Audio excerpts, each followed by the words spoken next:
Regular contributions to The Guardian and The New Statesman.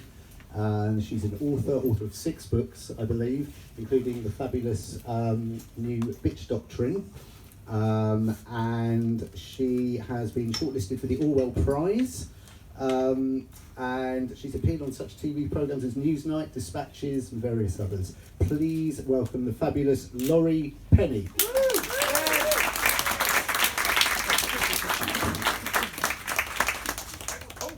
Oh yeah, I'm on the left. Right. No, you're not. I'm on the left because we're looking at it. Let's Hello, argue about Brighton. who's on the left. Hello. So, thank you everybody for coming. I'm sorry that I can't see half of you. Partly because I've not got my Hello, we glasses believe you on. exist. So, yeah, I apologise for that. Also because I'm in charge of picking people for questions, and I can't really see half of you, so I'm just going to identify you by mainly hair colour. We're both too vain to wear glasses at events, so basically it's going to be like, hello, what? Sorry about that. The peering people. Anyway, I am so excited to be here talking about this amazing new book, Lost Connections, with Johann, now double New York Times best-selling author of this book, which has just hit the New York Times bestseller lists today. Yeah, everyone give him a clap. Go on, that's a big deal. And of the previous book, Chasing the Stream, well-known journalist, writer, and we're here to talk about mental health, politics, and all kinds of things surrounding that. So I guess to kick us off, there's a question that comes up a lot in both of our books, which is more or less, how do we deal with our own mental health? How do people stay mentally healthy in a world that, by most people's estimations, is not mentally healthy? However you want to define that. So maybe you could speak to that a little bit and tell us what your book might have to say. Yeah, what does it mean to be sane in a world where the most powerful person is Donald Trump? I just wanted to say before I answer that I'm so chuffed to be here with Laurie. I've known Laurie since she was a tiny little baby journalist, and it's been so amazing to see her flourish. And I just want to say that her book, The Bitch Doctrine, is absolutely brilliant, and there's so many parts of it that I think everyone should read, particularly the part about stories, which I know we'll get to. I think it's about 10 pages. The pages about if you change the story of how you think about things, you change the way the world works, which I wish I could get everyone to read. So I'm really excited to be here. There's something I'm a bit self-conscious about at book signings, I just wanted to mention it, which is that I had the very first book signing I ever did in Baltimore, weirdly, I don't know why, was a woman came up to me at the end and she said, will you write something for someone? And I said, sure, what do you want me to say? And she said, will you write, Dear Peter, it's over, I never loved you anyway. And I was like, I don't want to write that, right? You're going to have to tell Peter that it's over. She got really... Did you ever love Peter? I actually did have a thing with someone called Peter, but it was not... Unless she kind of followed... Anyway, I don't think that was the one she was thinking of. But, so anyway, in terms of the question you asked, this is so personal to me. I really wrote Lost Connections because there were these two kind of mysteries that were hanging over me, right? The first was, I'm 39 years old. Every year I have been alive, depression and anxiety have increased in Britain. And I wanted to understand what's going on here.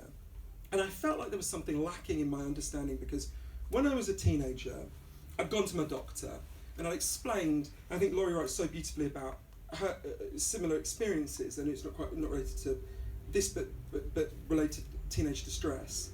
In her previous book, Unspeakable Things, that I went to my doctor and I said I had this feeling like pain was kind of bleeding out of me and I couldn't control it, I couldn't regulate it, I felt very ashamed to say it. And my doctor told me a story that I now know was an oversimplified story. It's not that it has no truth in it, but it was really oversimplified. My doctor told me an entirely biological story. He said, we know why people feel this way. There's a chemical called serotonin in people's brains. Some people are naturally lacking it. You're clearly one of them. The solution is just to give you these drugs and we'll boost your serotonin levels, you'll feel better. And so I started taking the drugs. I felt immediately better when I was told this story, right? And I started taking the drugs and I felt a really significant boost.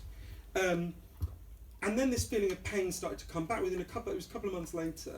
So I went back to my doctor gave me a higher dose, said we didn't give you a high enough dose, gave me more. Again I felt better, again the sense of pain came back. And I was kind of in that cycle until for 13 years I was taking the maximum possible dose. At which point I was still depressed, and I thought, well, what's going on here? There's something I'm not seeing in this picture. So I ended up, and I was really afraid to look at this. I was so committed to this story of the chemical imbalance for reasons I'm sure we'll get to. It's a sign of how afraid I was of this. I wanted to write this book 7 years ago, and I figured it would be easier to actually write a book that required me to go and spend time with hitmen for the Mexican drug cartels, right? Oh yeah, I empathise. We could have a conversation about fear of writing books, but and the crazy things you do to avoid doing it. But so I ended up going on this long journey for the Lost Connections. I ended up travelling 40,000 miles. I wanted to meet the leading experts in the world on what causes depression and what solves it. And I wanted to sit with people who had very different perspectives, from an Amish village in Indiana, because the Amish have very low levels of depression, to a city in Brazil where they banned advertising to see if it would make people feel better, to a lab in Baltimore where they were giving people magic mushrooms. Can I just ask, how much of the way you plan your books is based on where you want to go on holiday? You've rumbled me. It's true. It's true. Like googling pictures of Brazilian men, I'm like, oh, did they also ban advertising? All right, okay. Yeah. But and I think the main thing I learned on this journey, I mean, there are so many things, obviously, but I think the core of it is, until I went to my doctor when I was a teenager, I thought my depression was all in my head, meaning I was just weak. I needed to use a disgusting gendered phrase that I don't think even existed then, I needed to man up, right? And then for the next 13 years, I thought my depression was all in my head, meaning it was a chemical imbalance in my brain. And what I learned is there are real biological factors that contribute to depression, which are very important.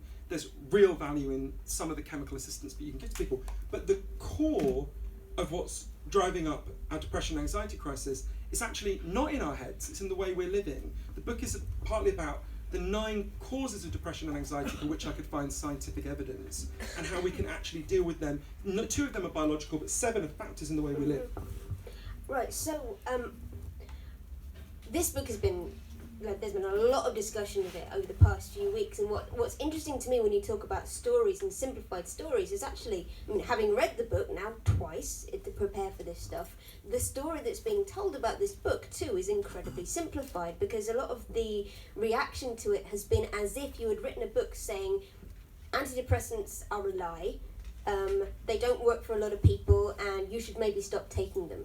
And I understand that that's a big worry for people, right? If somebody had written a book that said you should stop taking your antidepressants, that would be both irresponsible and wrong. Wrong, irresponsible even if it wasn't wrong, because of course, don't stop taking your antidepressants without medical supervision. It's a really, really, really bad idea. Yeah.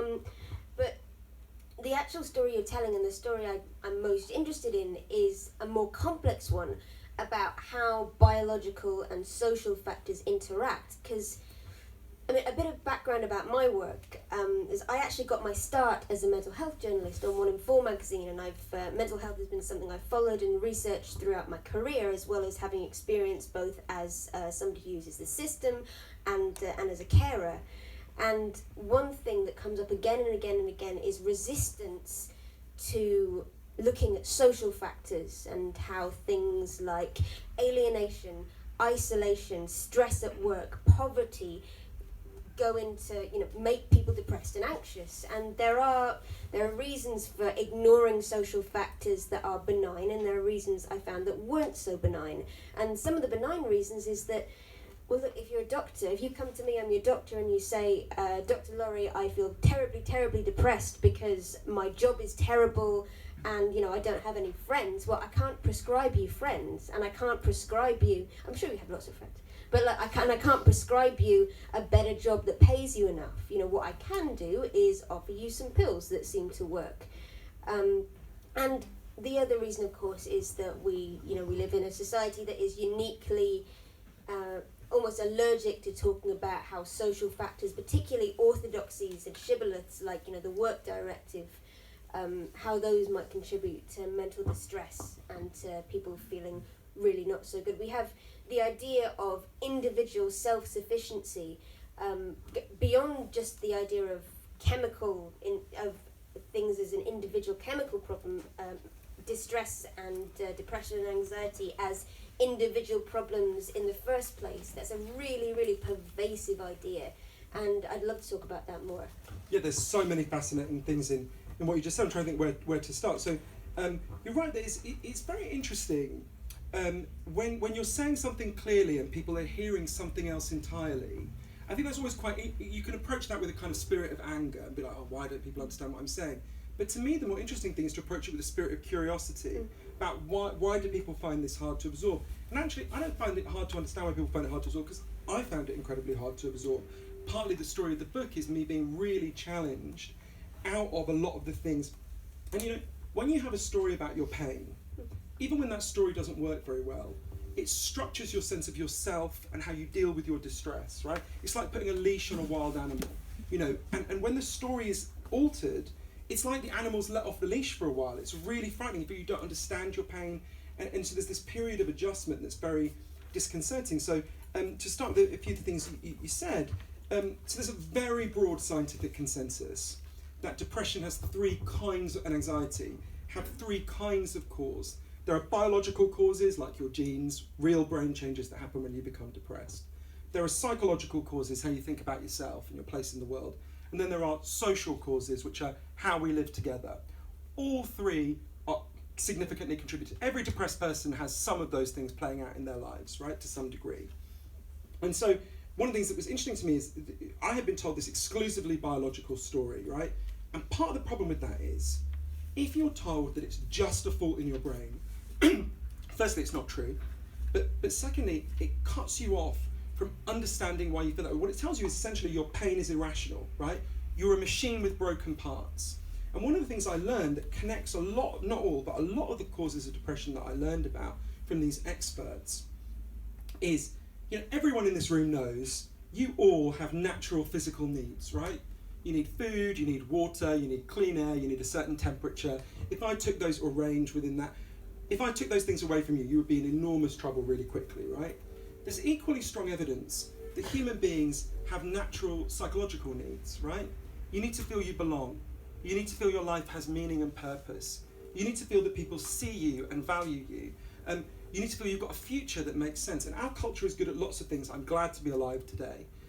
But we've been getting less and less good at meeting these basic psychological needs for huge numbers of people. And this is not the only one, but it's a key reason why we have this rising depression and anxiety. So a society of profoundly lonely people who hate their jobs, who are taught that life is about money and status. Who are constantly exhausted and often face violence at home and when they're growing up. You know, that's not conducive to, you know, to a society of people who are happy. Well, that is going to be a society with a depression and anxiety crisis for a very good reason, right? And this is the core of the thing that I want, the main thing I learned that I found very empowering for reasons we can talk about, although the adjustment to it was very painful, which is your pain makes sense, right? If you're depressed and anxious, you're not a machine with broken parts. You're a human being with unmet needs, and that opens up a whole different way to talk about it. I want to talk about one of my favourite essays in the Bitch Doctrine. It's the essay about sex work and work more generally. Yeah. Can you just explain the thesis of that? So this is from a whole other part of my work where I'm embroiled in the ongoing 80-year feminist sex wars, which is like, I love the way it's coming, well, I don't love the way it's coming back again, and they're bringing out people like Gloria Steinem to talk about it. And I just had this vision the other day of, you know, going in to talk about, somebody comes into Gloria Steinem's like, Gloria, we need you. Gloria's like, you know, smoking a cigarette. It's like, you know, I don't do the feminism anymore. Like, you know, one last ride, Gloria. Come on, we need you for one last job. No, it's just me. Never mind. But are you ready to go back to Titanic, Rose? I know. But look, yeah.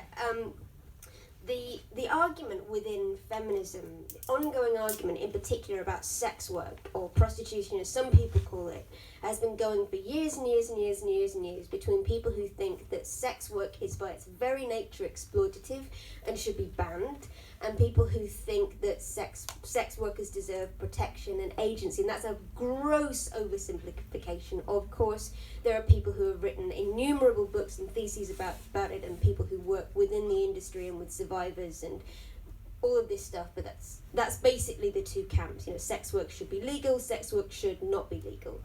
And I'm on the sex work should be entirely legal and properly regulated, and people should be protected and, you know, allowed to have agency over their own lives and not be bothered by the police side of it.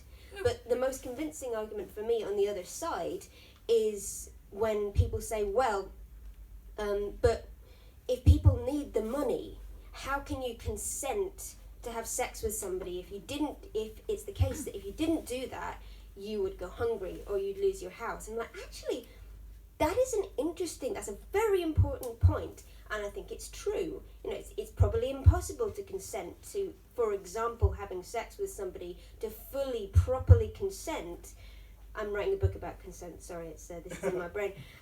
If you have no choice but to make that money. But why is it that we only ask this question when it comes to prostitution? Why are we not asking this question about all shitty, awful jobs?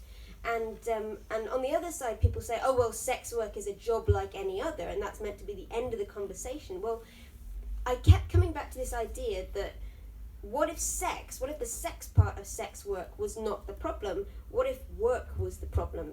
So I wrote this essay called Let's Not Ban Sex Work, Let's Ban All Work.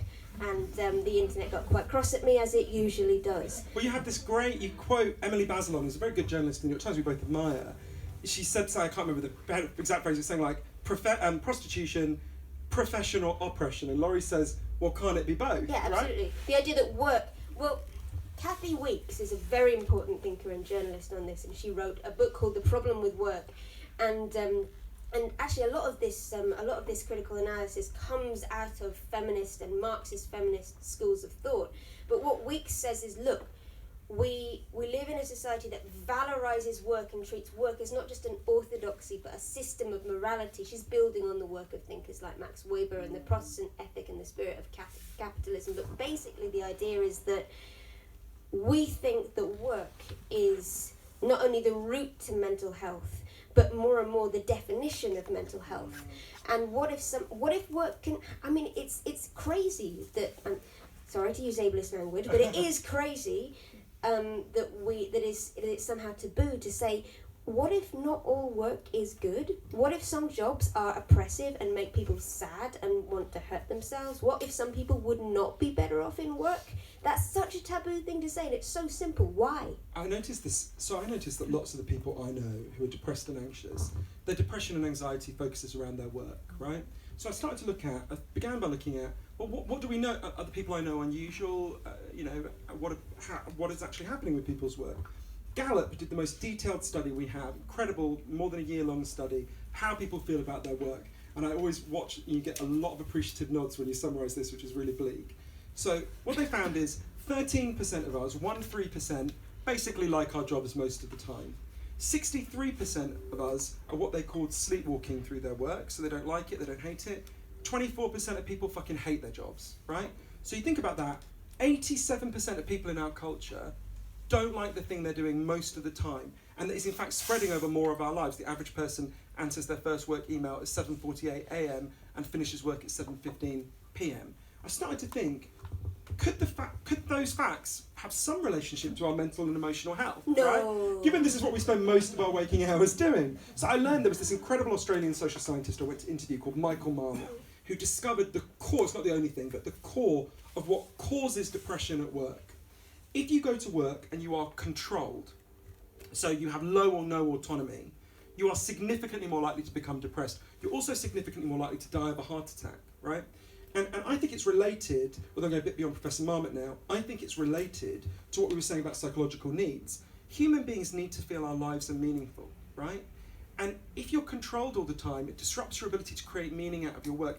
And at first when I learned this, and this really relates to your essay, Laurie, in such an interesting way, I think, it really helped me to think about this, I misunderstood what Professor Marmot was telling me. Yeah. I thought he was saying, okay, so there's this elite 13% who are going to have nice lives, and then everyone else is condemned to the shit, right? And I thought about my dad, who's a bus driver, my brother, who's a delivery guy, my grandmother, whose job was to clean toilets. I thought, wait, are we just saying they're...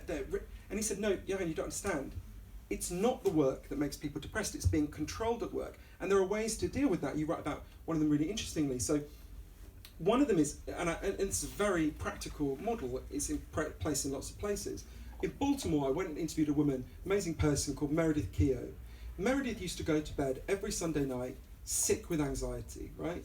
She had an office job. It wasn't the worst office job in the world. She wasn't being bullied or harassed, but she just couldn't bear the thought that the next 40 years of her life were going to be this monotony, right? So one day with her husband Josh, she did this really interesting thing. Josh had worked in bike stores since he was a teenager. which is, controlled, insecure work, as you can imagine. And one day, Josh and his friends in the bike store who work with just said, what does our boss actually do? They liked their boss, he wasn't a particularly bad guy, but they were like, we seem to fix all the bikes and he seems to get all the money, right? So they decided they were going to set up a bike store that worked on a different principle. They did not want to have a boss, they did not want to be controlled. They set up a store that's a bike shop that's a democratic cooperative.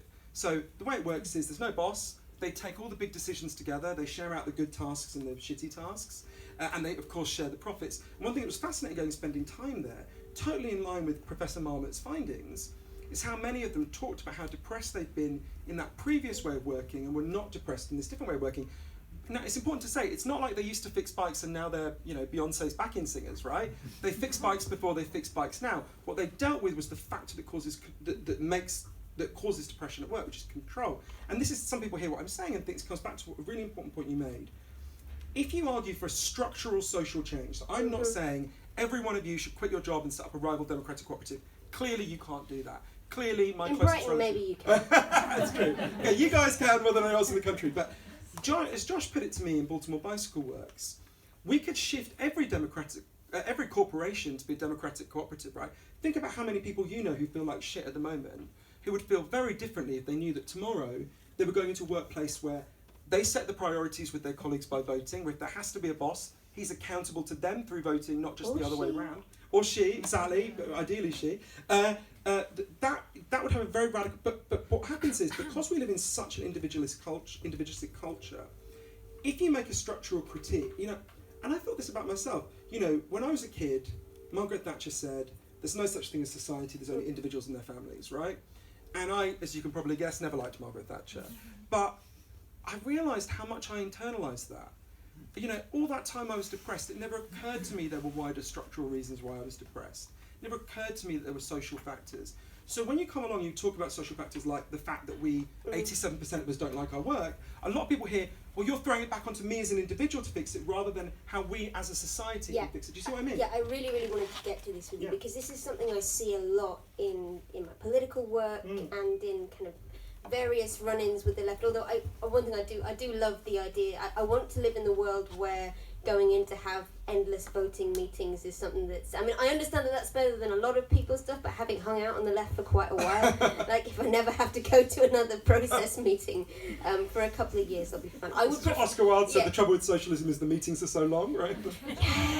Yes. I'm sure I prefer that to capitalism and nascent fascism, but sometimes after the end of a 6-hour process meeting, only just. But yeah, it's. I wanted to ask what we practically do, because so there was a study that came out over the past couple of days, obviously, which is saying different things about the efficacy of antidepressants, and I guess I would come out here as we have very different experiences of antidepressants, you and me, Johann, because I'm kind of one of the poster kids for antidepressants. We were probably about the same age when we went to the doctors and got told a very similar story about how chemicals in our brain were making us sick in this way. And for me, SSRIs worked like a charm from almost the first couple of weeks. I've been on the same very low dose for 12 years now, although I occasionally come off them just to check that I still need them, and after a couple of months I go back on them because it turns out that I do, and I have very few side effects, and I'm basically the outlier case in this stuff, to the extent that whilst I'm good at talking friends through if they're coming onto SSRIs or off it, I'm kind of that psychotropic medication nerd in my friendship, but I always have to preface it with, but it's not guaranteed that it'll work for you like it worked for me. I happen to have been very lucky with it. But look, the question here is not whether or not antidepressants work, it's why do we need them, why are we using them so much, and are there alternatives, what's the end point of this approach to mental health? And so for me, one thing I've seen within the left in particular, and within activist groups, or just people who are socially aware, is an idea that almost the opposite of what you're saying, of what you encountered from some mainstream thinkers in the book. What they're saying is, well, there's no such thing as individual problems. You know, saying that I have an individual mental health problem is a bourgeois affectation, and I will not go to the doctor. And then, of course, their girlfriend ends up looking after them. I'm not trying to say that I have any personal stuff involved in this, but I've come across that again and again. Where people find it really hard to square how to look after each other and how to look after themselves in the meantime, when the things that would change how our society makes people sad and anxious in the long term are structural issues that we're not going to get to overnight, like the let's ban all work things. Well, that's not going to happen tomorrow. In the meantime, what do we do about people who have shitty jobs and are feeling very depressed and there's no other way for them to cope other than maybe take this medication or find some other way to work around it? How do we square individual solutions for what are collective problems with, I guess, political awareness? Is that? Yeah, I think you put that beautifully. And I didn't, but it's very long and messy. You really put that well. And I think there's so many important things in what you said, and I think it's important what you said before and really helpful. That it comes back to what you were saying before about, it's interesting when you say something clearly but people hear something else. So the book says really unequivocally, antidepressants do a positive effect for some people, and I say explicitly, anyone who's taking them for whom the benefits outweigh the side effects should carry on taking them. So it was really interesting to get a response where we were going, you're telling people to stop taking these drugs and they're going to kill themselves, because it's literally not what I say. And to be fair to the people who said that, they did admit they hadn't read the book. So, but it's worth talking about. I do think there's a more nuanced conversation about chemical antidepressants that unifies our experiences and accounts for both of them, that I learned from many of the leading experts, which is, so depression is measured by something, one of the most effective, it's not the only way, but one of the most effective ways of measuring depression is something called the Hamilton scale. I've always felt really sorry for whoever Hamilton was, that we only remember him by how miserable we are. But there's something else with Hamilton now that's quite popular, I think. There's lots of different forms of measuring, but the one that was used at the point of the licensing of antidepressants was predominantly the Hamilton scale. It's the one that was used by NICE, the National Institute of Clinical Excellence, here in Britain. And so, to give a sense of the Hamilton scale, it goes from 1, where you would be dancing around, in ecstasy, on ecstasy, to 51, where you would be acutely suicidal. And to give you a sense of movement on that scale, if you improve your sleep patterns, you gain 6 points on the Hamilton scale. If your sleep patterns get worse, like you have a baby, you will go 6 points the Hamilton scale on the Hamilton scale the other way. The best expert at Harvard Medical School, Professor Irving Kirsch, calculated by looking at the data, including the data the drug companies didn't want to release, that on average, chemical antidepressants move us 1.8 points on the Hamilton scale. There's a few things worth saying about that. Firstly, that's an average, so Laurie would be further than the average. I was initially further than the average and eventually went the other way. It's important to say some people think it's a bit more than 1.8 points. Irving's not the only person commenting on this. And the most important thing to say is 1.8 points is not nothing, right? If you're acutely suicidal, 1.8 points could take you off the bridge, right? I'm in favour of that 1.8 points. Now we need to also have a sensible conversation about, for loads of people you experience really extreme side effects. I put on an enormous amount of weight, like 75% of men who take these drugs, it affected my sexual functioning, both of which make you more depressed. So you can see how there's a complex debate there. And one of the things, and you bump up against this all the time, Laurie, we live in a culture that's mediated through social media, which irons out all nuance and complexity, and where what I just said to you, I don't think there are many 10-year-olds in Britain who couldn't understand what I just said to you. And yet, what people are hearing is, you just told me to stop taking my drugs, and and you're going to kill people, which is so far from what the book says that I think we have to approach that, as I say, with a spirit of curiosity in terms of what we can do. So partly 1.8 points Hamilton scale, worth it for a lot of people.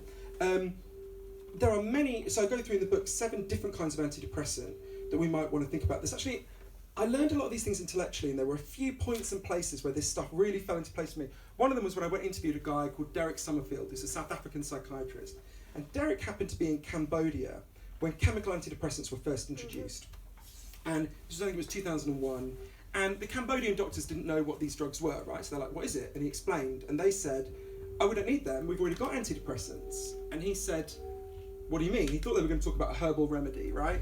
Instead, they told him a story. There was a farmer in their community who one day had stood on a landmine left by the American invasion of Southeast Asia, and he got his leg blown off.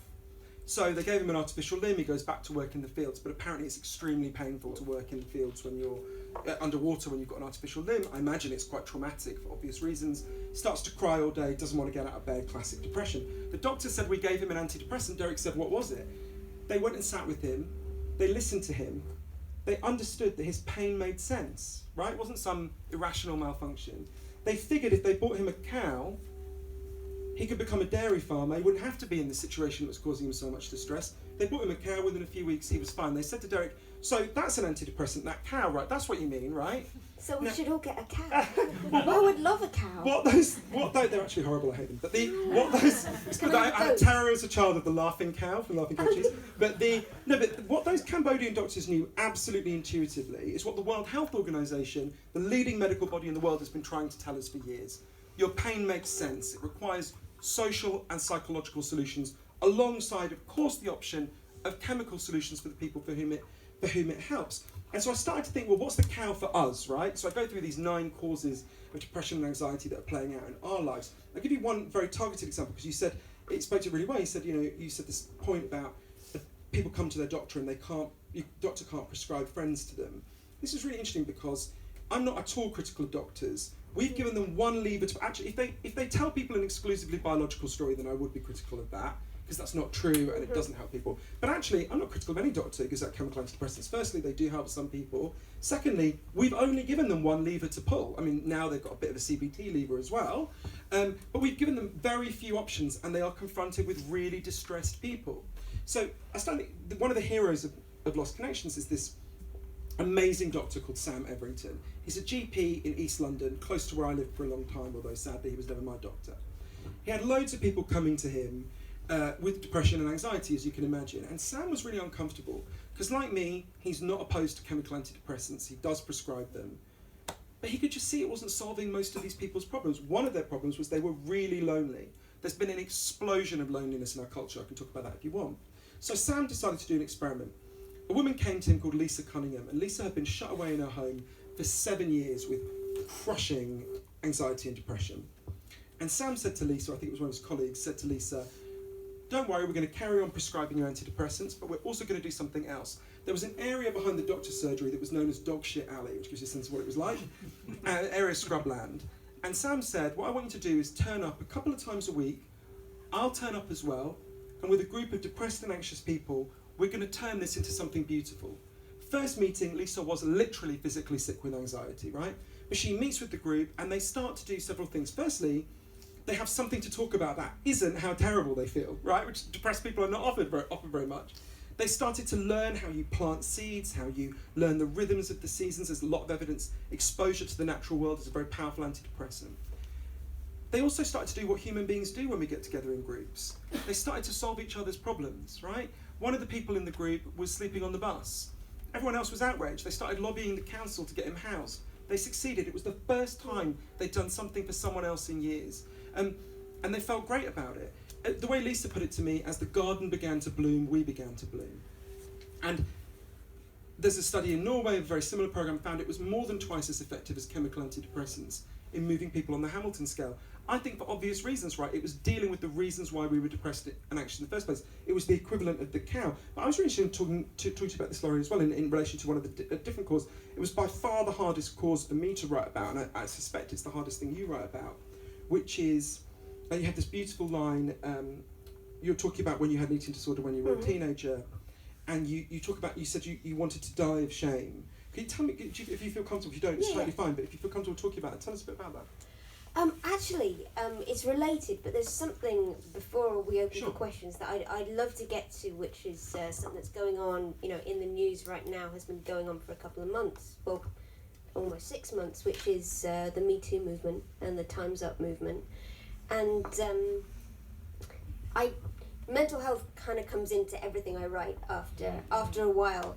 But one of the things I have noticed, and this is a huge thing to unpack, is doing research and interviews both with people who have been accused of or done very horrible things to women and men, and to people who have been victims and survivors and decided to speak out, is one of the reasons that victims and survivors were either not believed or encouraged to stay silent is the accusation of being mentally ill, of being crazy, but it went further than that. A lot of literature that you read about mental health speaks candidly about rape and sexual assault and abuse that is particularly by women and girls and children, although it doesn't discriminate. Anybody can be abused in relationships or out of them.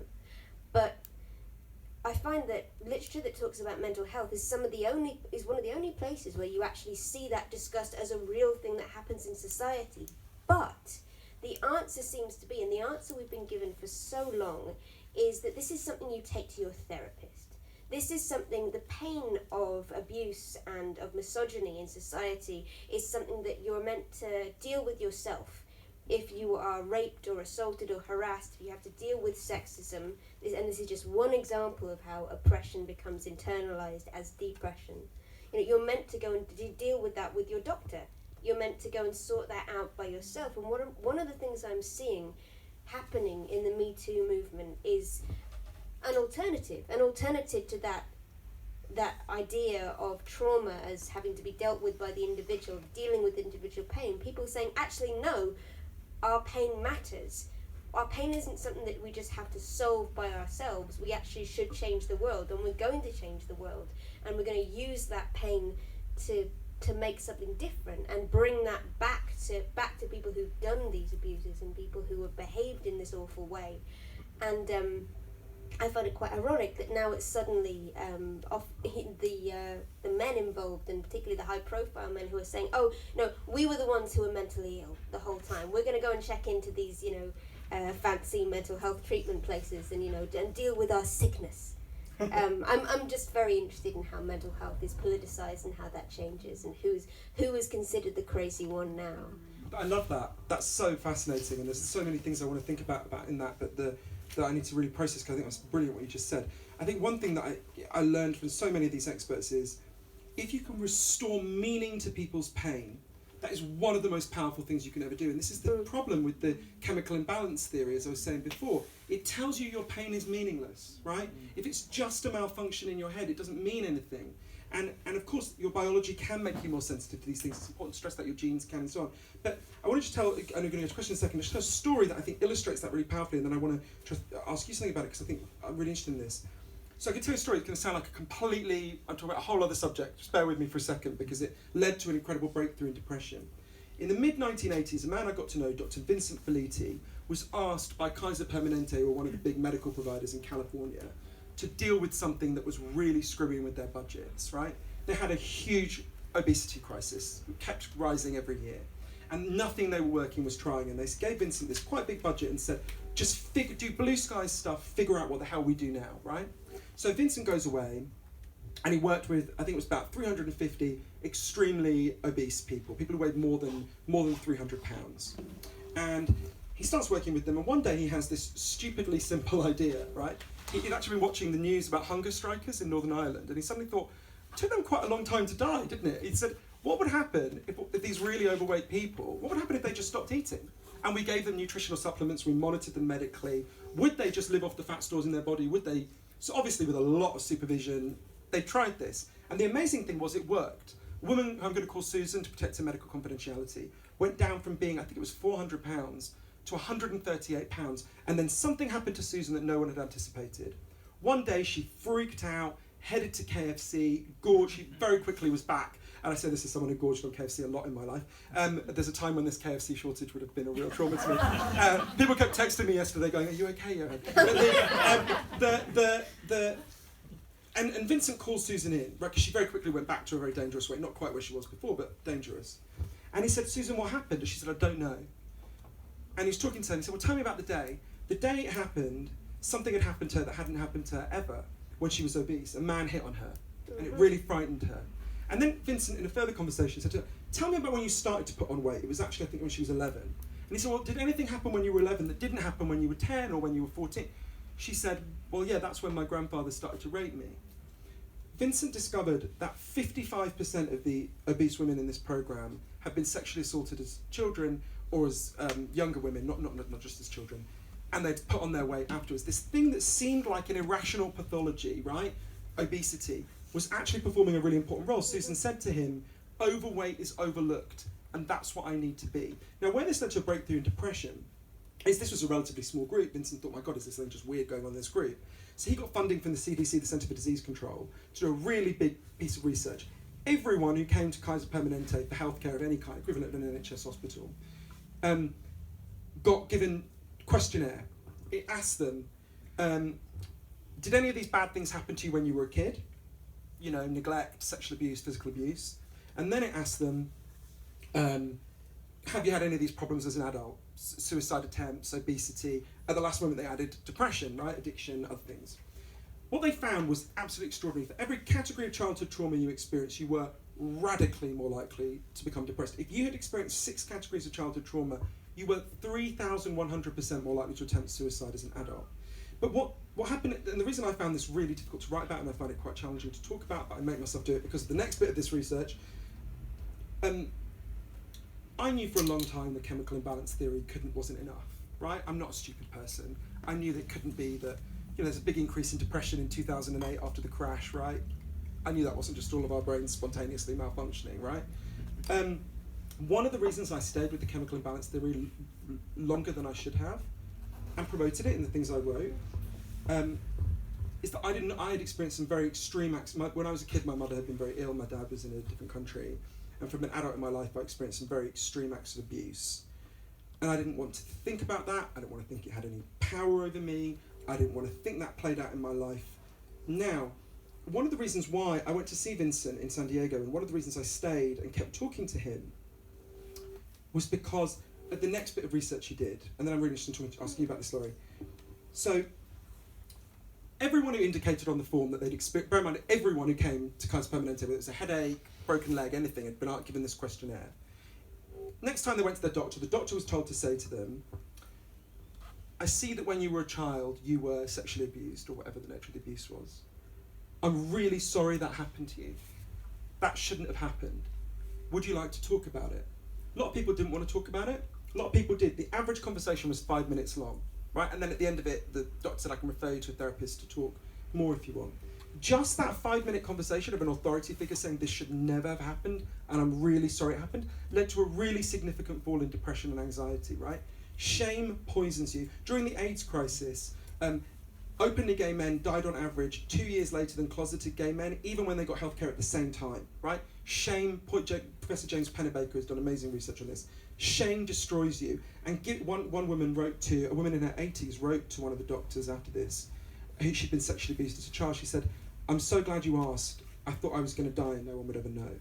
And I'm really interested in how do we take that insight, that releasing shame, public acknowledgement that your shame should not have happened. Because one of the things that's so important is having an authority figure say it shouldn't have happened. But the danger is that the challenge is a lot of women are being, and men, are being unbelievably brave in coming out and saying, okay, so this thing was done to me, right? And then what they need and deserve is someone to go, that should never have happened. But what we're getting is a lot of people going, actually, what did you do to deserve, you know, so what do we do about that, Laurie? What are your thoughts? We could throw all men in the sea. It's quite nearby. No, but seriously, I think it is about not just the idea of just believing victims is simplistic. It's a good place to start, but it's simplistic. The reason we say believe victims within anti-rape activism is because the alternative is always to assume that people who, that victims are not to be believed and not to be trusted. And just the idea that a woman or girl's word, and often it is the word of a woman or a girl or a child, has as much or more weight as somebody who she or they are saying, like, this person hurt me, that is in itself is a revolutionary thing. And people who talk about due process, and this is not due process, we were talking about this before, due process in cases of rape and assault and abuse has never existed. There has never been due process for women and children within a system that seeks to protect abusers and to protect the interests of what I would call patriarchy and other people would call other things. Eventually, I hope we will get to a calmer place of reckoning. But I truly believe that this is a moment that's changing the way that men and women relate to each other, the way that different generations relate to each other. and it's traumatic for a lot of people, but I honestly believe that we need to go through it and we need to process these emotions together. And on the other side of it, there'll be a better and more adult way of dealing with hurt that we've done to one another, rather than just trading off shame and trading off silence and secrecy. I love that. Oh, thanks. Shall we go to questions? First, I want to say, is everyone all right? This has been quite heavy. How's everyone doing on this Thursday night? Okay, great. So I would, obviously this is a sensitive and a personal topic, and so I hate to be the person who has to say this, but if you could keep it to questions or short statements, that would be great, because then we can get more people talking. And the other thing I have to say is that we'll both be doing book signings afterwards, and the lovely people in the bookshop have asked me to ask you to pay for your books afterwards, so that there's not a huge cram in the lines, because obviously every single person will want to buy a book. And if you're only going to buy one book, I would actually recommend you buy Laurie's, because it's that's really brilliant. No, it's really brilliant, so I strongly recommend it. Thanks. I mean, you should buy. It'd be good if you bought a book, just because it's a bookshop, and we should support bookshops. Just any book. There are loads in the shop, literally hundreds of books in this one shop. Can I recommend one other book as well that I read recently, and I was thinking about while Laurie was speaking. I don't know. I'm assuming I got it. Hidden in Plain Sight, the biography of Jimmy Savile by Dan Davies, is a book that will blow your mind thinking about these issues. It's an incredible. I put off reading it because I actually reread it, because it's a book that is just revelatory about the history of Britain and how we have not seen things that were right in front of us about abuse. Anyway, sorry, I was just thinking about what you said. Hello. Thank you very much. You better ask. I can Okay, see. so Is there pressing hi. the yellow top here? Hi, do you want to stand up a little bit? So I'll give you the mic. To stand up. Okay. Oh, okay. I'll take the mic. Sure. Yeah, sure. Thanks. Thanks. Do we have an extra mic actually? Somebody is running to get you on. But Okay. Hi. So I gave a little whoop before because I was a sex worker for about 9 years, and I'm fully in support of decriminalisation. And I'm not a sex worker anymore, but I'm absolutely an activist for it, and it will always have a very special place in my heart.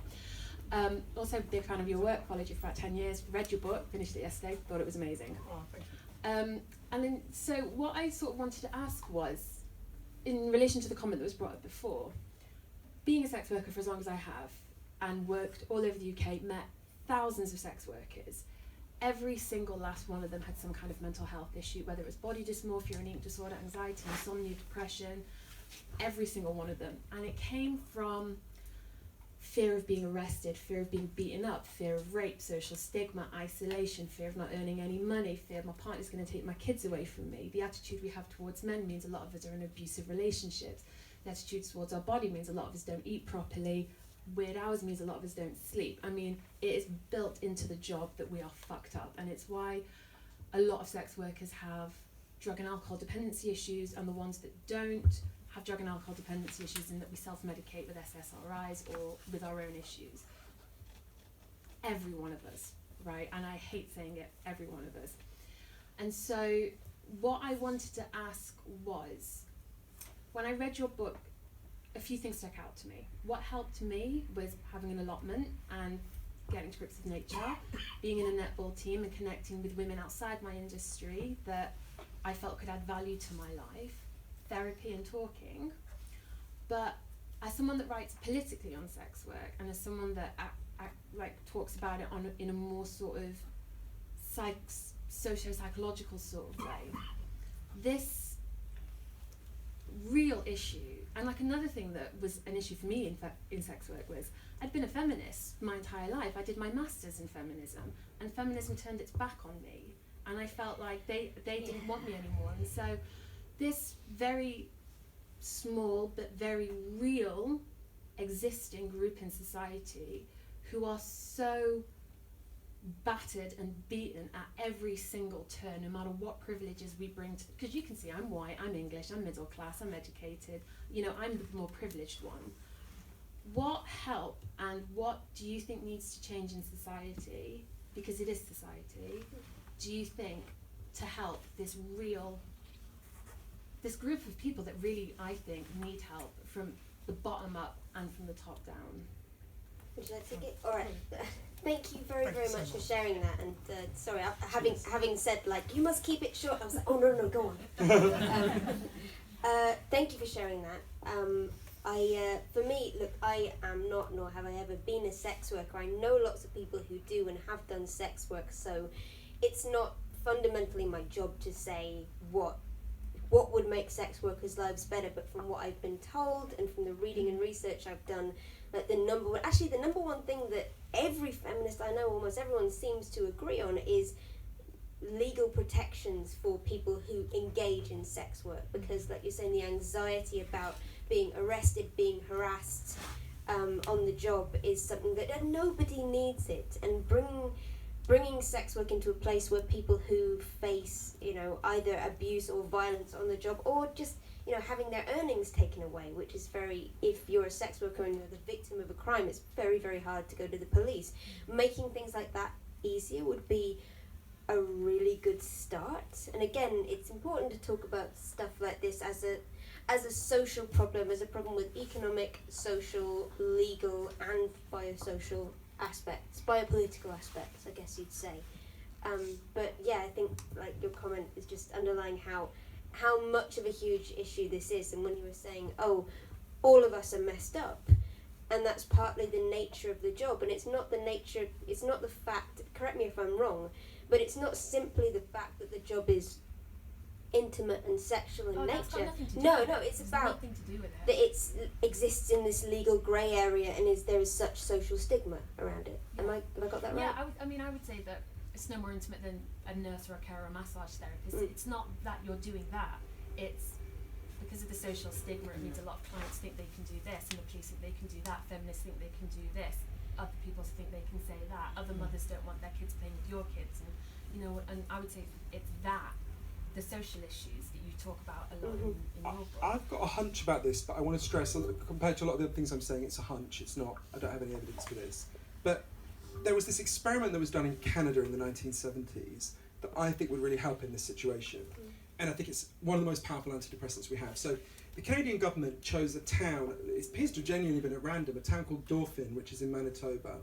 And they said to a load of people in this town, from now on, we're going to give you guys a guaranteed basic income, right?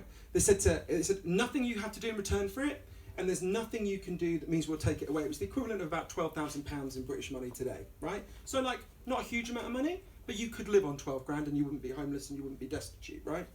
And they wanted to see what happened. And it was studied by an amazing woman named to be called Dr. Evelyn Forget. Loads of interesting things happened, talk about them. To me, the most important was there was a really significant fall in depression. Depression and anxiety that was so severe people had to be hospitalised fell by 9% in just 3 years before the programme ended, right? Extraordinary fall. And I think that tells you something, that financial insecurity, firstly, just being financially insecure makes you feel like shit for obvious reasons I don't need to explain to anyone, but also it pushes you to do things you don't want to do. Now, I wonder how many people who are engaged, there would clearly be some, I'm not someone who says it's just, don't misunderstand me. I think there's a lot of people involved in particularly the most dangerous and risky parts of sex work, given a universal basic income, who will just stop, right? Yeah. Actually, we know this partly because in Switzerland, from my previous book, Chasing the Scream, which was about addiction and the war on drugs, Switzerland began to prescribe heroin to people with addiction problems in the early 2000s due to the most incredible, the first female president of Switzerland, Ruth Dreyfus, one of the most extraordinary people I've ever met. And loads of interesting things happen, but one of them is the chaotic end of sex work, what's called street prostitution, just ended, right? Because they were both given the heroin they were addicted to, and they were given loads of support to deal with the pain that was making them want to use the heroin in the first place. So I think there are lots of interventions we could do. I think there's a debate about, what you might call high-end sex work with people who say they're doing it more out of choice and less extortive, which I think is, in a sense, you know much more about this debate than I do, Laurie, but there's a kind of different debate about that, and I think obviously prescribing heroin and a universal basic income wouldn't affect those people. But I do think for the parts that we should be most worried about, because these women are really suffering, and men in some cases, so it's a bit different, I think those strategies would really work, and they're just really powerful antidepressants for everyone. Well, not the heroin prescription, obviously. Sorry. I hear that does make you feel better. That will certainly numb you. It'll do the job in the very short term. Don't misunderstand me, right? I can see the headlines now. We found a much better antidepressant. better one. Right. So there's so much more I'd want to talk to just about this thing. We could talk all night, but I'm aware that we have a lot of. So what I'd actually like to do is take, if you're all right with this, take a few questions. I think maybe 2 lots of 2 or 3 questions, and if you could keep it short-ish, and then you can answer some. I would like to hand out the microphone just because it will make me feel like Ricky Lake. Right, so I will. do this bit first. Okay, This bit, great. sorry, so we'll have this gentleman and this person at the back and this person here. I had a really, really quick one. I'm a practicing therapist north of in AUT. I thought the book was amazing. Having read however many books on the psychotherapeutic side of mental health, it's extraordinary that something of this nature hasn't been published sooner. So on that, I couldn't say calculating to more. The only question I had, given my experience of this profession, and it's my second profession, is that it's all about connection in some form. And in most of my experiences, it's often the first part of reconnecting people to something else. You know, the relationship is often what connects them back to their friends, to other things. It was why it got a tiny nudge within the book, that was all. It was nothing more than that. It wasn't that everything else in there I didn't buy 110%, and it was beautifully articulated. Yeah, in itself, that was all. Thank you very much. And this person behind you. Hi there. Yeah, just thinking this through. Really. You mentioned before about how often people that are traumatised often aren't believed by an authority figure. I'm aware that when people are in distress, someone will make a phone call, and the person that will come out will be an authority figure, will be the police. Sometimes that policeman will save their life. Sometimes, however, it might well be the last type of person they'd want to see in that experience because they haven't been trusted or believed before. It's a difficult question, but are there any alternatives in your experience and your research to the police being such a central role in responding to people in severe distress? Thank you. Hi, this is more with reference to Johann's book, which I've just read, and I loved it. I really love the social science lens that you've brought to it. Like you, I was sold a story. I've lived with that narrative for 20 years, and I just got to the point where I thought this narrative's outlived its purpose. The drugs don't work. I need to find all my lost connections. And that was my actual words. I've lost all my connections. And I think this book is so important, like way beyond people that are personally affected by depression. This does have a much wider application. But just like on a specific point, like where I feel that I feel that I was pretty much tyrannised by the DSM for 20 years. And now that we're hopefully getting a wider understanding of what's behind depression, I wonder what future for the dastardly DSM. Thank you. The DSM is the Diagnostic and Statistic Manual. Sorry, which is basically the big book of mental health disorders, and it's used.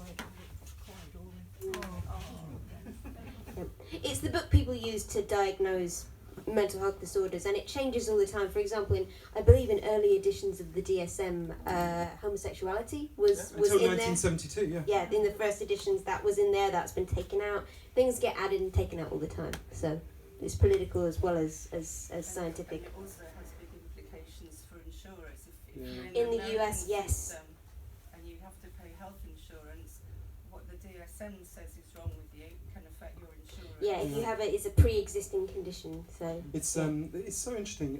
Something that reveals something that's. I have only very brief things to say about the first two, so I'll answer that and come to the DSM if that's okay. In terms of why I didn't talk more about therapy, I think it was a couple of reasons. I think my therapist is slightly pissed off to write more about therapy. He mentioned it obliquely, but I've seen therapists for years. I have a very strong belief in that it has helped me, and I do talk a bit about it. I originally wrote a chapter about it. Part of the problem is you can't, unlike a lot of the other things that I talk about, we can't give someone a placebo therapist and make them think they're seeing a therapist when they aren't, and compare that to a real therapist, right? So it's inherently, yeah, exactly. The research bit is hard to get, and to me, the value of therapy is more like you wouldn't run a clinical trial on whether reading War and Peace is going to make you feel better, right? That would be a stupid thing to do. It's more like a literary human connection, exactly what you're saying. And in a way, there's no way to test for that. You know, it's just, to me, it seems so intuitively right that sitting with someone and thinking about your life and what's distressing you would be really important. In terms of the police reform, you know, I think that's really hard work, and I think you're really right to raise it. You know, I remember a friend of mine was recently the victim of a homophobic attack, and they were like, oh, we're going to send for the officer who's trained to deal with homophobia. And it's like, wait, and this is in like North London, right? So God knows what it's like in like where my sister lives in Blackpool, right? And it's like, wait, every officer should be trained to treat gay people with respect. We're fucking 5% of the population, right, at least. So I think there's a lot of work to run police reform. In terms of the DSM, I just want to tell a quick story because I think it reveals so much about what you're saying that's so important. So in the 1970s, something was discovered about depression that was so inconvenient because of the DSM that it's been really brushed under the carpet. So what happened is the American Psychiatric Association, who write the DSM, it's obvious what they are, they decided for the first time they were going to standardise how they diagnose depression. So they drew up a checklist. It's 10 points, you know, pretty obvious things, you know, feeling worthless, crying a lot, you know. And they said, so if people show more than 5 of these symptoms for more than 2 weeks, diagnose them as depressed, give them the support you can. So they send out these symptoms, but within a short period, psychiatrists start to come back all over the US and they're like, look, we've got a bit of a problem here. If we follow this checklist, every grieving person should be diagnosed as mentally ill because, like, this is how you feel when someone you love dies. So the APA get back together and they're like, well, that's not what we intended. So they created something called the grief exception. It said, use this checklist to diagnose persons mentally ill unless that someone they love has died in the last year, in which case it doesn't count. So they start using that. But then, over the next few years, this raises a really uncomfortable question, which is, so what you're saying is we should tell people depression is just due to a chemical imbalance in their brains and is a pathology, except in one situation in life where it's actually a perfectly understandable response. But why is someone you love dying the only legitimate situation? Why not if you've lost your job? Why not if you're stuck in a job you hate? Why not if you've lost your heart? Like, you could imagine, but once you have that conversation, you have to have the conversation about the person's life. As Dr. Johann, the leading expert on the grief exception, said to me, you have to have a complete system overhaul. You have to change how we think about what pain and distress are. They didn't want to have that, so they got rid of the grief exception. None of which means that there is no biological basis at all for this stuff. Of course, we are biological beings. Your brain does change when you become depressed, as I talk about in the book, in ways that make it harder to get out of depression. I don't think a chemical imbalance is the right way to describe that. But of course, look, we are biological beings. I don't think we're angels. You know, of course, our biology affects us. But actually, Professor John Cassiopo at Chicago University, really interestingly, talks about social neuroscience. Your brain changes according to the way you live socially, right? In the same way, if I started lifting weights, as you can see I don't, if I started lifting weights, my arms would change, right? Doesn't mean I've got an arm disease, right? Your brain changes according to how you use it. May I actually, I'll come to your question about, I think one of the things that's true about your book, I think, is that you deal mainly with issues like depression, anxiety, addictions, rather than, say, what we would think of as more severe, like acute mental health crises, like, for example, schizophrenia, which it's one of the few diagnoses for which they think there is some kind of genetic biological basis. They're working on a schizophrenia test, which has its own implications. But for people experiencing things like psychosis, people in the grips of a serious bipolar episode, I've often been in situations or known people in situations where you have to decide, are you going to call for somebody to help, knowing that the police might come, especially if you're in a vulnerable community, like if you're in a community that is often targeted by police, has no reason to trust the police, or people, I hang out with a lot of anarchists who would, in other circumstances, do anything but call the police on their friend. But if their friend is, trying to jump out a window, then what are you going to do? One of the reasons that this is happening is because we haven't talked about this much, but in the UK we have a serious crisis in how mental health is funded, and in the treatments available. You have prisons functioning as a backup mental health services, and one of the things that the advent of mental health medication and things like SSRIs was part of the justification used to get rid of institutions and asylums and the refuges that they. So obviously there were a lot of problems with those places, but there were, they were refuges for a lot of people, and they provided places where people could go and feel safe in some ways and get treated. And now those places are not only largely disappeared, the number of beds available is going down every single year, despite the fact that serious mental health problems are going up every year. And it's a rolling and escalating catastrophe. Anybody like you, sir, who works in mental health in any way can back this up. So basically, prisons and the police service are functioning as a backup, as a backup mental health service now. Of over 70% of prisoners in the UK had more than one, whatever you think of the DSM, more than one diagnosable mental health condition when it was checked last. And this is, again, where economics runs into, biological diagnosis. So, I guess we should give much more money to the NHS is the answer, yet again. May we have 3 more, please? What you can see people from this side. I really want to do the Ricky Lake thing of going to the audience. So put up your hand and I will come to you. Great. Hi. This is go Ricky. Are you having go, fun? Ricky. Oh my God, there's loads of people back here, Laurie. Who knew? Sorry. So you were talking about people being stuck in crappy jobs and being miserable with that, basically. But places like with Bhutan, where they've got a happiness scale. So is that sort of a case of they're saying that on that happiness scale, 8 hours of work helps people to feel sort of integrated and valued in society.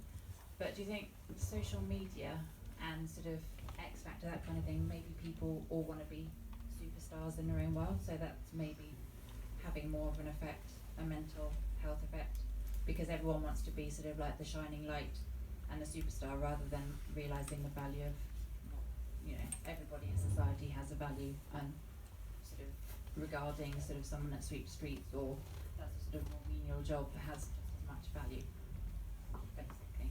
Great. You're making him so happy, and I'm getting him to... I don't think they went Two things. I've just given up teaching, and I feel that as a teacher we were complicit in damaging children's mental health by forcing them to sit certain exams and achieve certain marks on those exams. Secondly, I gave up Facebook 3 days ago, and my anxiety levels have... And I'll take one more if someone wants to. Anyone else wants to? Go, hi. I was, by the way, I'm a lecturer in biology, and I do definitely agree that the chemical imbalance theory is not the whole picture at all. But I did want to address a particular question about if you think that depression is to do with social factors and psychological factors primarily. Speaking personally, I have a couple of nephews and also close friends who have severe mental health problems, and they're all men.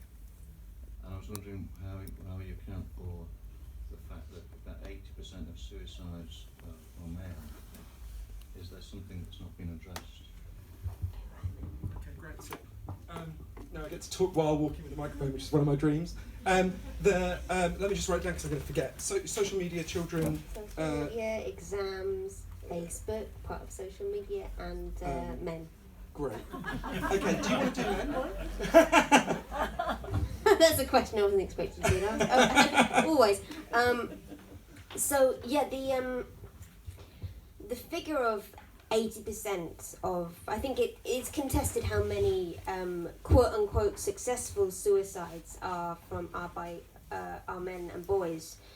This is often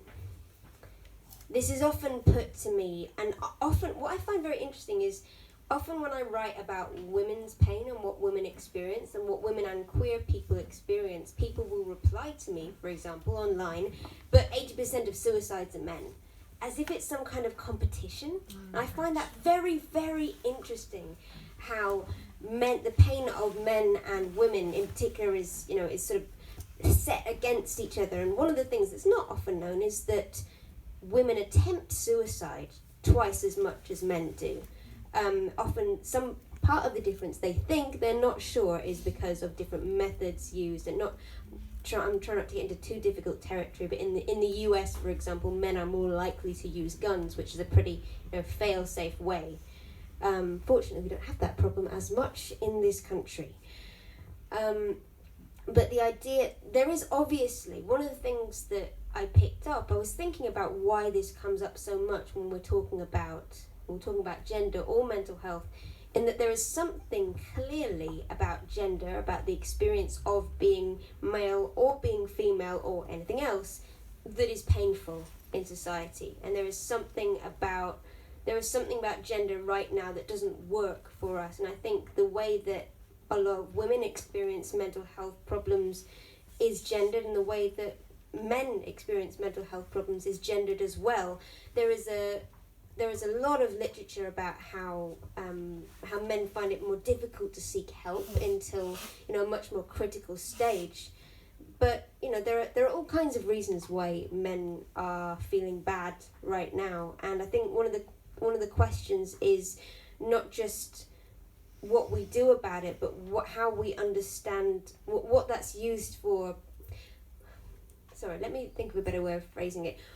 What is the phrase, men are feeling terrible about themselves? How is that phrase used politically?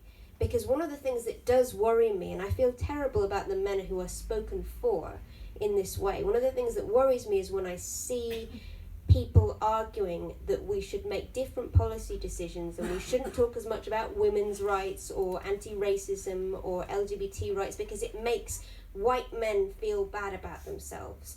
And a lot of white men out there, I think, would be horrified to think that their depression was being used as an excuse by people like that who want to make those arguments. But that is something that's out there, and I'm interested always about the political use of statements we make about mental health. So I guess that's not an answer, but yeah. Did I do men adequately? The men are going to have to answer to that one, Laurie. But I think there's a couple of things. So both you asked about social media. I really want to think about the relationship between social media and depression. So I went to the first ever internet rehab centre in the world. It's in Washington State, right? And I've got to admit, I arrived there. It's a big clearing in the woods outside Spokane. And the first thing I did, and I promise you this wasn't ironic, completely instinctively I checked my phone and felt really pissed off that I had no reception and couldn't get to the internet. I was like, wait, you're in the right place, right? And one of the things that was so fascinating, I think it relates to the gentleman's question as well, is the woman who runs it is a woman called Dr. Hilary Cash. They get a whole range of people at this centre. It's called Restart Washington. But disproportionately, it's young men who've become obsessed with multiplayer video games like World of Warcraft, right? And one of my nephews is here, and I think a lot about this in relation to some of his friends. She said to me, what do these young men, I'm paraphrasing, but what do these young men who are obsessed with these games, what do they get out of it, right? And sorry, I'm a nerd. What they get, one of the things they get, she said, is the things that young men used to get from the culture and no longer get. They get a sense of tribe, they get a sense of identity, they get a sense of status, they get a sense of knowing how to rise through the society, right? And she said, I thought it was so interesting, you've got, actually this is me, this is my own thought in relation to her, but we've got to think about the moment the internet arrived, right? It arrived for most of us the late 90s, early 2000s, when a lot of the things I'm talking about had already happened. There'd already been a huge increase in loneliness, huge increase in people valuing the wrong things, loads of stuff, a huge increase in meaningless work, or rather a lot of meaningless work, we don't know if it's increased. And what happens is the internet arrives, something like Facebook, and it looks a lot like the things we've lost, right? You've got Facebook friends in place of friends, you've got status updates in place of status, but it's not the thing we've lost, actually. And I began to think the relationship between social media and social life is like the relationship between pornography and sex, right? I'm not anti-porn. Porn will meet a certain basic itch for you, but no one, after an hour looking at porn, feels sated and held and valued the way you do after sex if it goes right? And so, just like if your sex life consisted of nothing but looking at porn, you would be going around really irritable and frustrated because your deeper needs would not be being met. If too much of your social life is mediated through screens, like, you guys could all have watched this online, right? Why didn't you? It's because if you did, you wouldn't feel like you were hearing what I was saying in the same way. I wouldn't feel like you were seeing me if I was talking to you through Skype, right? But so much of our lives are mediated through screens in ways that don't meet our deeper needs. There's also then another thing, which is the more you look at things through things like Facebook or Instagram, where everyone's like a kind of paparazzi for themselves, I think that's how Zadie Smith put it. We're all advertising our supposedly best selves, and you'll know this, Laurie, because we know lots of people who are big on social media. I've got to tell you, whenever you see someone showing off about how happy they are on social media, they are the most miserable fuckers you will ever meet, right? I mean, I could name a few people, but... There are a lot of dogs on social media. That's They true. seem very happy. The dogs are cheerful, but they don't know they're on social media, right? That's an interesting question. Do they know? And I've just got one last very quick thing, which is about the woman who asked a really interesting question about she used to be a teacher and children. The average British child spends less time outdoors than the average maximum security prisoner now. Because by law, maximum security prisoner has to have 70 minutes a day. What we've done is we have poisoned our children with terrible food, with exactly what you're saying, these crazy competitive values when they're like 6. And we've kept them worse than we treat the people who've committed rapes and murders.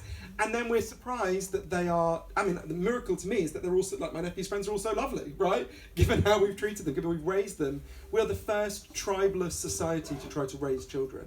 It is so unhealthy to try to raise children as an isolated nuclear family. It's so unhealthy that no one's ever tried to do it before. It's never occurred to another group of human beings. It's a disaster, right? It's you know, it's a cliche to say. But I think the other thing is why are we doing this, right? I don't think it's actually irrational within the logic of the system. It's terrible, poisonous, awful.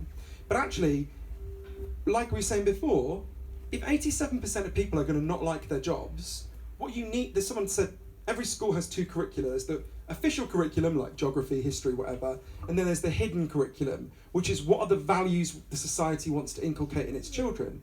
And if you're going to spend your life doing a deadening job you hate, well, what the school is there designed to do is to teach kids you've got to tolerate boredom, you've got to learn to shut the fuck up, you've got to do what you're told, you've got to be prepared for pointless competition that's going to be really... Don't be too different or complain or tell. Yeah, don't try and achieve, and if you can't achieve, you're not going to get where you want to go in life. It's all measurable. The idea of, you know, the measurable result, the metrics as, you know, a way of judging human value, that's inculcated very, very young, particularly in this country with the exam system we have. Yeah, and one of the young people in my life who's very close to me was diagnosed as a 10-year-old with ADHD. And, you know, this is a kid who grew up with a wonderful person who grew up with a mother who had a very severe addiction problem through no fault of her own, who'd experienced very little eye contact, very little sustained concentration, had experienced quite a lot of trauma, and was being pathologised for not wanting to sit still in a really boring school. Well, none of you would want to sit still, right? And was drugged into submission. So when his mother would drop him off at school, she would snort some coke, and then she would give him an extraordinarily powerful cocaine-like substance that was handed out by the doctor, right? And that the school had required him to take, right? 1 in 10 13-year-old boys in the United States is taking so-called ADHD medication at any given time, right? It's more than half of the kids in foster care, which really tells you something, right? So you think about what we're doing in this situation. Again, it's related to pathologizing forms of distress that when actually what people need is to be understood, listened to, and connection. Now, of course, there's a place for all sorts of medication to stress that. But I think you're totally right, and I think you were part of an unethical system, and it's to your credit that you got out of it. And our school system is an absolute scandal, and we need to really radically reform it. But part of the issue is when I would say to my relative who had this child, I don't think you should be giving your son these drugs. He would say, well, he's got to learn to live in the real world. And my view is, let's change the real world so we don't have to deaden our children with cocaine-like substances rather than change our children. Do you see what I mean? Yeah. I mean, I would say, obviously, we've got to wrap up. For me, well done for leaving ADHD till the end, because you knew we were going to disagree on this. You knew we had a fight on the phone about this. So I have a diagnosis of ADHD, quite severely apparently, and I don't agree that it's a disorder, but I do agree that it's a real thing and a description of how people's brains work. The interesting thing about ADHD, as you were saying, is it's both overdiagnosed and underdiagnosed. So a lot of particularly very young men and boys within the US are diagnosed with this thing and in part and put on the drugs, but it's underdiagnosed, particularly in women. Many women don't get diagnosed with ADHD until well into their 20s or 30s because, again, different things are considered tolerable in men and women. Being a bit distractible and dreamy is often how the same experiences present in women. It's just interesting how these things. I would also like, before we go, to raise an objection, because I think you are being unfair to those of us who like to sit indoors on the internet. I mean, I'm just I was agreeing with so much you were saying, and then you were like, we should go outside more. No, I will not. It's funny, as you know, I'm a complete city person, and a lot of my friends were like, Johann, this is a really good book, but this bit where you talk about going out into nature, I don't really remember you ever doing that. The expert who explains to me, an absolutely incredible person called Isabel Benkei, she was like, I'm going to explain this to you, but only if you agree to climb a mountain with me while I explain it. And I was like, Isabel, I'd really rather not do that. She's like, that's the deal, right? So, no, I think this is not an anti-internet. Of course, I'm on all forms of social media. Well, not all forms. I recently got asked in an interview at the end, actually. They were like, so what's your Instagram, what's your Facebook? And then they said, what's your Snapchat? And I was like, I'm a 39-year-old man, right? The only 39-year-old men on Snapchat are people you should be really sceptical of. But it's John Cacioppo put it really well, the expert on loneliness, leading expert on loneliness in the world at the University of Chicago. He said to me, if social media is a way station to social connection and meaning for you, offline, then it's a great thing. If it's the final destination for most of your connections, then it's going to be problematic. Yeah. Do you see what I mean?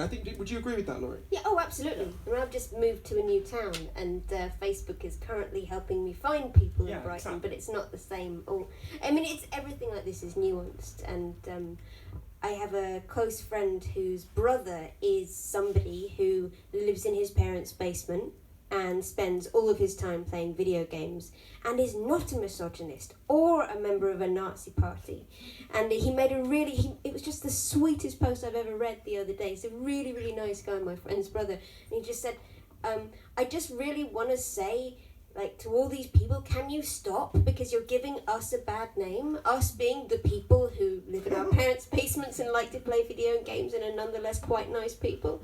Because, that's the stereotype. That's really interesting. Yeah, it's making my life hard. That is fascinating. So we need the young gaming men who aren't assholes to stand up and be there are loads of them. Look, loads, of course. Yeah, I play Dungeons and Dragons quite a lot, and I like role-playing games and board games and all of that stuff, and quite a lot of people aren't like that. They just like board games, because board games are awesome.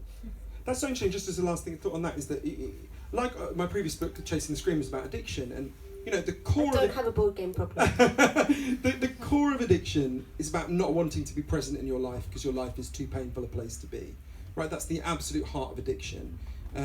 It's one of the reasons why addiction is rising in line with depression and all these other phenomena, forms of despair.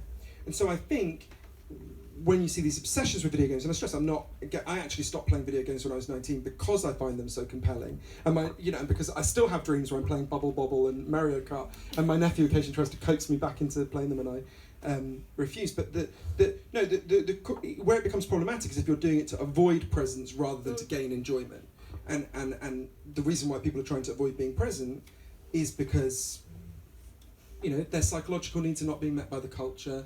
They're in very deep pain. I think this concept of unmet psychological needs explains, it's clearly lots of things are going on. It helps to explain lots of the phenomena we're really worried about. I thought it was this brilliant passage. Laurie and I spent a lot of time in the US, and Laurie writes brilliantly about the rise of Trump, and I was writing this book all through the rise of Trump, and unlike most people, I've never been prescient about anything. I'm terrible at predictions. I predicted in 2011 in an article in The Independent that Donald Trump would become the president of the United States. Wow. And I remember I had this moment that really is fixed for me as the moment of the election. I was in Cleveland. I don't know if anyone's been to Cleveland. it's like Detroit without the poetry of the ruins, right? The bit I went to, West Cleveland. And I was with this amazing group from the LA LGBT Centre who were doing, they do, for another book I'm writing, they do this deep canvassing work, right? Where they try to persuade people. So we're on this street in West Cleveland where, like a dystopian street, it's nothing like this in Britain. A third of the houses have been abandoned, a third have been demolished, and a third have people still living in them literally behind barbed wire, right? We knock on one door and there's a woman who I discovered from talking to her was the same age as me. I was, 37 at the time. I would have guessed she was 60 to look at her, right? Very angry woman, very articulate, actually quite well informed, probably the most well informed person we met there. Really angry in ways you can imagine. And she made this verbal slip. She was talking about what the area used to be like. So her parents and grandparents had left school when they were 16, they'd had secure jobs, they'd had pretty good lives. And they'd had communities. And she meant to say when I was young. What she actually said is when I was alive. And it really hit me, and I thought about that, and I thought, that's how a lot of people feel, right? Now this is not to excuse, she actually didn't vote for Trump, interestingly, but she wasn't going to vote at all, but what really, and actually when we were trying to persuade her, and I said, well, you'll get these tax credits under Hillary Clinton, she was like, what the fuck are you even talking, look at my street, what are you talking about, and it was not irrational that she felt that way, right? And I do think there's this, if you live in a culture where people's needs are not being met, they will express their distress in all sorts of ways. Some of them will kill themselves, some of them will become addicted, some of them will vote for the guy who says, burn the whole fucking place down, right? And I think they made a terrible mistake, right? My relatives who voted for Brexit, I begged them not to. But I understand where it's coming from, and we've got to stop just saying those people are stupid, or just that they're racist. A lot of them are racist, it's true. A lot of them are. Most of them are not stupid. We've got to have a more sophisticated way of talking about them and of helping them to meet their underlying psychological needs. Because if we carry on living like this, we're going to carry on having a growing depression and anxiety crisis, growing addiction crisis, and all forms of political disaster. Laurie and I have also spent a lot of time in Berlin, and just this week, Alternative für Deutschland, the far-right party, became the first far-right party since the Nazis to become the second most popular political party in Germany. And these are people who say things like Germany should be proud of its record in the Second World War, right? This is proper Nazism, right? So we're in dangerous times, and there are many things going on, but one of them is these unmet needs, and we've really got... One of the things that I love to talk about is community and family, and how we've lost all our sense of connection. And I feel like we are missing a trick in that some of the only people making this argument, and making the argument that obviously in an incredibly twisted, retrograde, racist and sexist way, people talking about how to make people feel valued and safe and part of something. The only people really talking about that, in Germany at least it seems, and also in the US, are people on the right and the far right.